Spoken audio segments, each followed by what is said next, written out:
नमस्कार छात्रों, कैसे हो आप सभी। स्वागत है आपका एक और धमाकेदार वायरल वीडियो में। तो आज की वीडियो कक्षा 11वीं के छात्रों के लिए होने वाली है। जैसा कि बच्चों आपका 14 मार्च को हिंदी का पेपर है। लगातार बच्चों के कमेंट हमें देखने को मिल रहे थे कि सर आप जो है हिंदी का रियल पेपर कब तक लेकर आओगे। तो फाइनली आज की इस वीडियो में हम आपको पूरा का पूरा रियल पेपर लेकर आ चुके हैं। जैसा कि आप यहाँ पर देख सकते हैं, यही पेपर आपको जो है 14 मार्च को आपको अपनी वार्षिक परीक्षा में देखने को मिलेगा। अगर आप भी कक्षा 11वीं के छात्र हैं तो ये वीडियो आपके लिए बहुत ही महत्वपूर्ण होने वाली है। तो आप इस वीडियो को ध्यानपूर्वक अवश्य देखें और साथ इस वीडियो को आप अपने दोस्तों के साथ जरूर शेयर करें। आप यहाँ पर देख सकते हैं कक्षा 11वीं वार्षिक परीक्षा पेपर 2025-26 और आपका जो विषय कोड है वो आपका 051 रहने वाला है और 80 नंबर का आपका पेपर रहेगा। पेपर के नीचे आपको यहाँ पर कुछ निर्देश देखने को मिलेंगे और प्रश्न नंबर 1 से आपको यहाँ पर जो है सही विकल्प चुनकर लिखना है। पहला प्रश्न आपसे पूछा गया है, मीरा जीवन के अंतिम दिनों में चली गई तो कहाँ पर चली गई? वृंदावन, द्वारका, बरसाना या फिर मथुरा। तो इसका जो करेक्ट आंसर है वो आपका होने वाला है द्वारका। और इसके बाद में निम्नलिखित कृतियों में खंड काव्य है पंचवटी, कामायनी, रामचरितमानस या फिर उर्वशी। तो इसका जो आंसर है वो आपका होने वाला है पंचवटी। ये आपका सही उत्तर हो जाएगा। अगर आप इसको करते हैं तो आपका 1 नंबर यहाँ पर पक्का है। इसके बाद में मेरी कहानी आत्मकथा है प्रेमचंद की, महादेवी वर्मा की, जवाहरलाल नेहरू की या फिर शेखर जोशी की। तो किसकी है? प्रेमचंद की।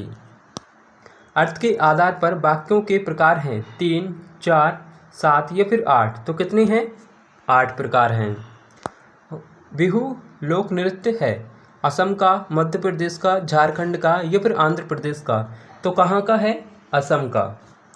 और इसके बाद में 6वां प्रश्न आप यहाँ पर देख सकते हैं, नाटक की कथा का विकास होता है त्रिरेखीय, द्विरेखीय, एक रेखीय या फिर बहुरेखीय। तो इसका जो आंसर है वो आपका होने वाला है एक रेखीय। सवाल है इसका करेक्ट आंसर हो जाएगा। और प्रश्न नंबर 2 में आपको रिक्त स्थानों की पूर्ति करना है। बच्चों आप ये मत समझना पेपर को पहले ही हमने हल कर लिया है और एक एक क्वेश्चन आपकी परीक्षा के लिए इम्पोर्टेंट होने वाला है। पहला प्रश्न आपका, डैश को कविता का गांधी भी कहा गया है त्रिलोचन या फिर भवानी प्रसाद मिश्र को। तो किसको कहा गया है? भवानी प्रसाद मिश्र को। इसके बाद में गजल के शेरों में डैश का होना जरूरी नहीं है मिजाज के निर्वाह या फिर केंद्रीय भाव। तो किसका होना नहीं है? केंद्रीय भाव। और इसके बाद में धनराम डैश दर्जे तक ही स्कूल का मुंह देख पाया, तीसरी या फिर 5वीं। तो इसका जो आंसर है वो आपका होने वाला है तीसरे। और इसके बाद में 4वां प्रश्न आपका, मुहावरे में डैश शब्द शक्ति पाई जाती है व्यंजना या फिर लक्षणा। तो कौन सी पाई जाती है? लक्षणा। और इसके बाद में 5वां प्रश्न आपका, उड़ीसा के पटचित्र कथा में जयदेव के डैश को उकेरा गया रति मजरी या फिर गीत गोविंद। तो किसको उकेरा गया? गीत गोविंद। और इसके बाद में 6वां प्रश्न आपका, नितांत व्यक्तित्व रचना है जीवनी या फिर डायरी। तो क्या है? डायरी। और इसके बाद में प्रश्न नंबर 3 में आपको जो है सत्य असत्य चुनकर बताना है, जो कि आप यहाँ पर देख सकते हैं। पहला प्रश्न आपका, एक कंठ बिस्पाई हिंदी का गीति नाट्य है। तो पहला आपका बिल्कुल सत्य हो जाएगा। इसके बाद में दूसरा प्रश्न आपका, विवाह रस का अंग होता है विवाह रस का अंग होता है। तो ये भी आपका बिल्कुल सत्य है।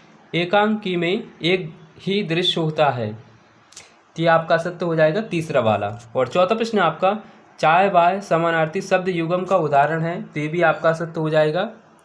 और 5वां प्रश्न आपका, द्रुतले के गाने लता ने बड़ी उत्कटता से आए।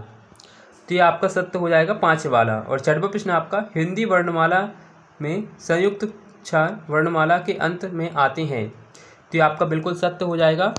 और प्रश्न नंबर 4 में आपको सही जोड़ी का मिलान करके लिखना है, जो कि आप यहाँ पर देख सकते हैं। और प्रश्न नंबर 5 में आपको एक शब्द एक वाक्य में उत्तर लिखना है। पहला प्रश्न आपका, कन्नड़ भाषा के शब्द अक का हिंदी अर्थ आपको बताना है। तो इसका जो आंसर है वो आपका होने वाला है बड़ी बहन दीदी। ये आपका हिंदी उत्तर होने वाला है।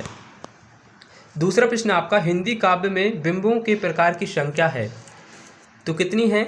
5 इसका सही उत्तर हो जाएगा दूसरे वाले का। इसके बाद में तीसरा प्रश्न आपसे पूछा गया है, किस काल को नव जागरण काल के नाम से भी जाना जाता है? तो किसको जाना जाता है? तो इसका जो आंसर है वो आपका होने वाला है लिखकर बता देते हैं, पुनर्जागरण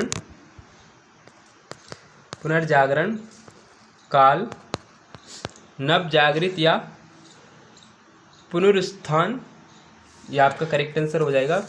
और चौथा प्रश्न आप यहाँ पर देख सकते हैं, भारत माता की जय का अर्थ क्या है? तो इसका जो आंसर है वो आपका होने वाला है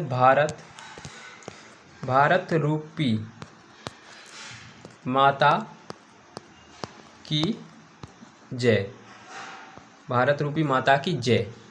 और इसके बाद में आप यहाँ पर देख सकते हैं, 5 प्रश्न आपसे पूछा गया है, व्यक्ति के लिए वाणी संयम सरल नहीं है, वाक्य को बिना अर्थ बदले साधारण वाक्य में परिवर्तित आपको करना है। तो इसका जो आंसर है वो आपका होने वाला है, वाणी पर संयम रखना व्यक्ति के लिए कठिन है। और छठवां प्रश्न आप यहाँ पर देख सकते हैं, राजस्थान में चेलवांजी किसे कहा जाता है? तो इसका आंसर आपको हमें कमेंट करके बताना है, जिससे ये भी पता चलेगा कि आपने वार्षिक परीक्षा की कितनी तैयारी कर रखी है। इसी प्रकार 7वां प्रश्न आपका संचार का अर्थ है। तो इसका जो आंसर है वो आपको कुछ इस प्रकार होने वाला है, सूचनाओं, विचारों, व्यक्ति या समूह से दूसरे तक पहुंचाने और समझने की प्रक्रिया है और संचार कहलाता है। जैसे अपन कोई भी ऑर्डर मंगाते हैं तो दूसरी जगह से आता है संचार के माध्यम से।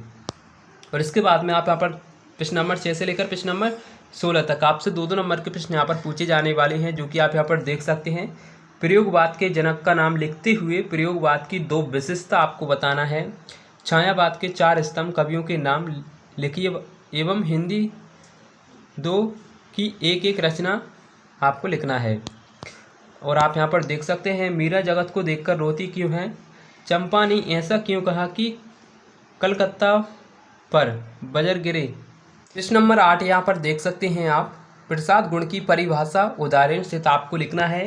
विरोक्ति अलंकार की परिभाषा उदाहरण लिखना है। मुक्तक काव्य किसे कहते हैं? और श्रृंगार रस की परिभाषा उदाहरण आपको लिखना है। जल्दी से स्क्रीनशॉट लेते चलिए। शुक्ल युग के निबंधों की 2 विशेषता आपको बताना है और रेखा चित्र व संस्मरण में कोई 2 अंतर आपको बताना है। और ये आपका मोस्ट इम्पोर्टेंट क्वेश्चन होने वाला है, मियां नसरुद्दीन को नन भाइयों का मसीहा क्यों कहा गया है? और आप यहाँ पर देख सकते हैं, इसके अथवा में शूटिंग की दृष्टि से गोपाल ग्राम की तुलना में बोडाल गांव अधिक उपयुक्त क्यों रहा? लिखिए।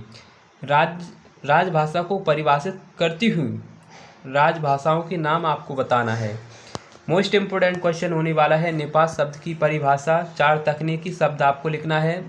शास्त्रीय संगीत और चित्रपट संगीत में कोई 2 अंतर आपको बताना है। तत्व के स्वभाव की 2 विशेषता आपको लिखना है। और आप यहाँ पर देख सकते हैं बच्चों, हम जो भी क्वेश्चन आपको बता रहे हैं सारे के सारे इम्पोर्टेंट होने वाले हैं, तो आप इनको पढ़कर अवश्य जाएं और साथ इस वीडियो को आप अपने दोस्तों के साथ जरूर शेयर करें। और आप यहाँ पर देख सकते हैं प्रश्न नंबर 18 में, जन्मात्री माँ जगत जननी के समान ही पूजनीय है भाव पल्लवन करके आपको लिखना है। और इसके अथवा में देख सकते हैं, अपने शिक्षक के प्रति सम्मान विषय पर 2 मित्रों के बीच संवाद आपको लिखना है। और प्रश्न नंबर 19 में आप देख सकते हैं, ये आपका गद्यांश होने वाला है। और प्रश्न नंबर 22 में आपका काव्यांश संदर्भ प्रसंग सहित भावार्थ आपको लिखना है, जो कि आप यहाँ पर देख सकते हैं। और ये आपके जो है संदर्भ प्रसंग होने वाले हैं। और प्रश्न नंबर 22 आप यहाँ पर देख सकते हैं, परीक्षा अवधि में ध्वनि विस्तारक यंत्रों पर रोक लगाने हेतु अपने जिलाधीश को आवेदन पत्र लिखना है। मोस्ट इम्पोर्टेंट आपकी एप्लीकेशन होने वाली है। और वार्षिक परीक्षा परिणाम में कक्षा में प्रथम स्थान प्राप्त मित्र को बधाई पत्र आपको लिखना है। और ये आपके निबंध होने वाले हैं, जो कि आप यहाँ पर देख सकते हैं। इंटरनेट की उपयोगिता, वन संरक्षण, पर्यावरण प्रदूषण, मेरी प्रिय महापुरुष, विद्यार्थी जीवन में अनुशासन। और बच्चों, आपको इसमें से कितना पेपर आ चुका है ये आप हमें कमेंट करके अवश्य बताएं। मिलती हैं एक और ऐसी इंटरेस्टिंग वीडियो के साथ। Thanks for watching. धन्यवाद।